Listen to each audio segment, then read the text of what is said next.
নমস্কার বন্ধুরা, আমি টিনা দাস আশাদিদি ডায়েরিতে সবাইকে স্বাগত। কেমন আছেন বন্ধুরা? আশা করি সবাই ভালো আছেন। আজকে আমাদের মানে প্রায় 2 মাস হতে চললো আমরা আশাকর্মীরা একটা ফরম্যাট বয়কট, বাৎসরিক রিপোর্ট, এইগুলো বয়কটের একটা আন্দোলন চলছে। প্রায় 2 মাস হতে চললো। তো আজকে আমাদের স্বাস্থ্য ভবনে একটা বিরাট আন্দোলন এবং প্রচুর আশাকর্মী সেখানে এই গরম এবং রৌদ্রের মধ্যে সব কিছু উপেক্ষা করে প্রচুর আশাকর্মী সেখানে জমায়েত হয়েছে স্বাস্থ্য ভবন অভিযানে। তো চলুন আমরা সেই স্বাস্থ্য ভবন অভিযান দেখি। খুব আমাদের বারবার আন্দোলন না করলে কোনো কিছু শুরু হয় না, কিন্তু আন্দোলন করেও বারবার আশ্বাস দিয়েও সেই আশ্বাস আমরা পাই না। তো চলুন আজকের আমাদের নেত্রী, ইউনিয়নের নেত্রী স্মতারাদি, উনি খুব সুন্দরভাবে মাইকে বলছেন, একটু শুনবেন। আর আমার এই ভিডিওগুলো ভালো লাগলে অবশ্যই লাইক, কমেন্ট, শেয়ার করবেন। তো চলুন আজকের আমাদের স্বাস্থ্য ভবন অভিযান আমরা দেখি স্মতারাদি কি বলছে।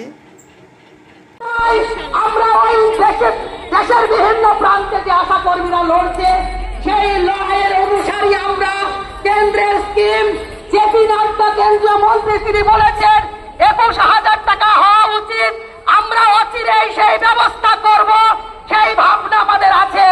ফলে আমরা যেটা এখানে বলতে চাই আপনাদের উদ্দেশ্যে, এই আন্দোলন শুধু এই রাজ্যের কাছে নয়, এই আন্দোলনের বার্তা আজকে গোটা ভারতবর্ষের ওই কেন্দ্র পর্যন্ত যদি পৌঁছে দিতে হয়, আমরা স্বাস্থ্য ভবনের ভেতরে যে কথা আজকে বলে এসেছি, আমরা প্যাকেজ জমা, এটা আমরা সিম্বলিক এই আন্দোলন।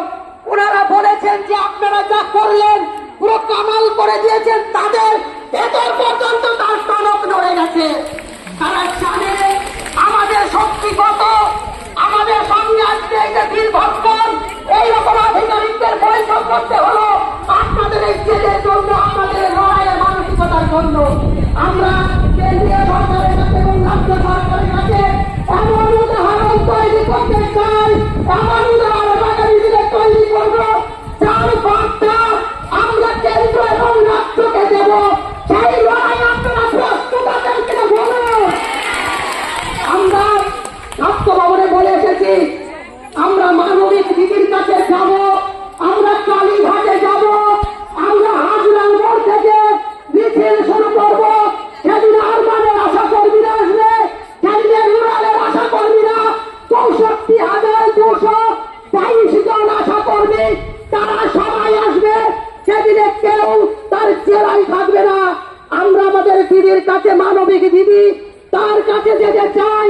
যদি সমস্ত কর্মীদের এই বেতন ভাতা দিতে পারে, যিনি বঙ্গজননী উপাধি দিয়েছেন, যিনি ফুলমালা দিয়ে সম্বর্ধনা দেন, যারা হেলিকপ্টার থেকে আশা কর্মীদের মাথায় ফুল ছড়াতে পারে, তারা কেন এই অবহেলা এবং এই ধরনের বৈমাত্রিক ব্যবহার কেন তারা করবে? আমরা আগামী, এখানে আগে ঘোষণা হয়েছে, আমরা ফরমালি আবার ঘোষণা দিতে চাই, আগামী 22শে আগস্ট শুক্রবার কালীঘাটে আমরা মুখ্যমন্ত্রীর উদ্দেশ্যে যাব। সেদিন জলকামান, লাঠি, গুলি যা আছে আমাদের ভাগ্যে, যা আছে আমাদের কপালে, যা আছে আমাদের জন্য বরাদ্দ এই রাজ্য সরকারের, আমরা সবটাই নিতে প্রস্তুত আছি। সেইভাবেই কিন্তু আপনাদের তৈরি হতে হবে। এই জায়গা যদি আমরা না দাঁড় করাতে পারি, 15,000 টাকার এই দাবি আমাদের কিন্তু বারবার ফাইল যাবে আর ফিরে ফিরে আসবে। এই প্রস্তুতি কিন্তু আমাদের প্যাকেজ বয়কট করার মধ্য দিয়েই কিন্তু এখানে শেষ হবে না, সেটা আপনারা নিশ্চয়ই বুঝতে পারছেন। ফলে এর মধ্যেও আমরা এমএলএ কে চিঠি দিচ্ছি, এমপি কে চিঠি দেব। আপনারা প্রতিটা জেলায় জেলায় যারা আছেন, আপনাদেরকে আপনাদের মাধ্যমেই এমএলএ এর কাছে, এমপির কাছে আমরা চিঠি দেওয়াবো। আর কয়েকটা বিষয় যেটা আমি এখানে ইনফরমেশনের অর্থে রাখতে চাই। আগামী দিনের এই আন্দোলনের প্রস্তুতির জন্য, এই আন্দোলনকে, প্যাকেজ বয়কটের আন্দোলনকে আমরা যেভাবে তৈরি করেছিলাম, ঠিক ওইভাবেই ওই 22শে আগস্ট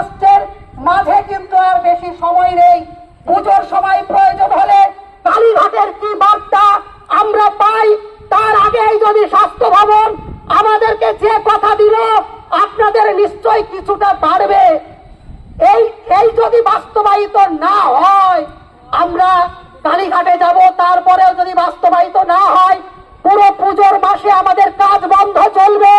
সেই জন্য কিন্তু আপনাদের ক্রমাগত এর মধ্যে শক্তি সঞ্চয় করুন, প্রতিটা ব্লককে শক্ত করুন, প্রতিটা কর্মীকে শক্ত করুন। কারণ আপনারা জানেন বহু ব্লকে কিছু আমাদের ঘাটতি আছে, যেটা আমি এই প্রকাশ্যে এখানে বলতে চাই না। আপনাদেরকে প্রতিটা ঘাটতিকে রিপেয়ার করতে হবে, তার জন্য আমি চাই না চাই সেই সময়টা আমাদেরকে নিতে হবে। ফলে এইভাবে শক্তি সঞ্চয় করে আমাদের দাবিকে আমরা আদায় করবই। আমরা বহু জেলার বহু উদাহরণ এখানে তুলে ধরেছি। এনএমরা দেখলেন তো সেই স্বাস্থ্য ভবনের আশাকর্মীরা কিভাবে রাস্তায় বসে রৌদ্র গরমের মধ্যে আছে। প্রত্যেকবার এভাবেই হয়, প্রতিবার মানে আশ্বাস দেন এবং সেই আশ্বাস আমরা কিছুই পাই না। তো দেখা যাক আজকে কি হয়, সেটাই দেখার। আমরা কি এমন দাবি করেছি? আমাদের ন্যূনতম কি আমরা 15,000 টাকা দাবি করতে পারি না? আমরা যদি 500 টাকা করেও দিন পাই, আমরা কি 15,000 টাকা দাবি করতে পারি না? আমরা কয়েকটা দাবি এখানে রাখা হয়েছিল। সরকার স্বীকৃতি, ন্যূনতম 15,000 টাকা, কর্মরত অবস্থায় মৃত আশাকর্মীদের, মানে আমাদের একটা আশাকর্মী যদি মারা যায় সেই আশাকর্মীর ফ্যামিলি কোনো টাকা পয়সা পায় না, বা ফ্যামিলিতে যদি কোনো ছেলে বা মেয়ে থাকে তার কোনো চাকরি হওয়া, এসব কিছু নেই। এগুলো আমাদের দাবি। ফরম্যাটের প্রতি আইটেমের বরাদ্দ দ্বিগুণ করা, মানে যেসব ফরম্যাট আমরা প্রতি বছর একইভাবে করেছি সেইগুলো কি আমাদের বাড়ানো উচিত ছিল না? এইসব পরপর আমাদের কয়েকটা দাবি। যে কোনো কাজের পারিশ্রমিক কাজের অর্ডারের সাথে সাথে যাতে আমরা টাকা পাই।